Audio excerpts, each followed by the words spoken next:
La parole est très logiquement à son maire, Éric Liez. Merci, monsieur le maire. C'est vrai que c'est avec grand plaisir qu'à 20h51, je prends la parole pour vous présenter cette délibération. Rachid Taha a laissé une empreinte indélébile sur la musique française et internationale. Né en Algérie en 1958, il a déménagé en France à l'âge de 10 ans et avec son groupe Carte de séjour fondé à la fin des années 70, il renouvelle le rock français en lui donnant des accents punk et surtout en mélangeant dans ses textes l'arabe et le français. Ce mélange d'influences culturelles et de langues, dès le début de sa carrière, marquera toute sa vie, son engagement militant et son art. Contre les conservateurs qui défendent une culture figée, il revendiquait au contraire que la culture était affaire de mélange. En 87, il disait par exemple à la radio « Je suis étonné par les médias. Hier, par exemple, je regardais une émission de télévision où il parlait de flamenco. Pendant 2 heures, il ne parlait que de flamenco. À aucun moment, ils n'ont parlé de l'influence des Arabes dans le flamenco ou en Andalousie. Moi, j'étais sidéré, dit-il. La seule façon de combattre le racisme et la xénophobie, c'est de remettre la mémoire en place. » C'est en reprenant 12 France de Charles Trenet en 85 que Rachid Taha et Carte de séjour deviennent des figures incontournables en France et à l'international.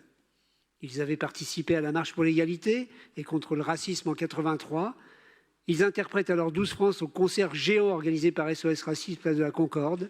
Ils envoient également le disque aux députés français pour leur rappeler que la jeunesse française métissée, tolérante, veillait et combattait contre la montée de l'extrême droite. Je me rappelle de ce slogan, comme les mobylettes, la France, ça fonctionne avec le mélange.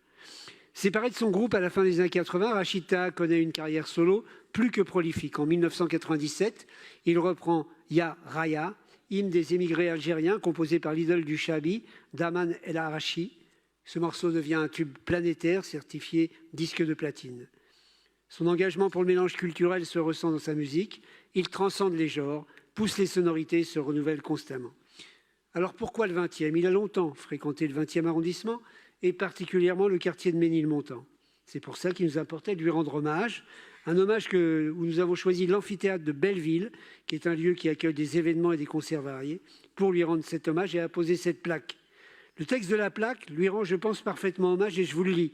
À la mémoire de Rachid Taha, 58-2018, artiste-interprète algérien, sa musique sans frontières est un vivant manifeste à notre douce France. Je remercie son fils Lies qui a élaboré ce texte avec nous. L'inauguration de cette plaque sera pour nous l'occasion de lui rendre hommage en musique le 5 et le 6 juillet. Nous vous y attendons. Merci et j'espère que cette délibération recueillera l'unanimité de toutes et tous. Merci.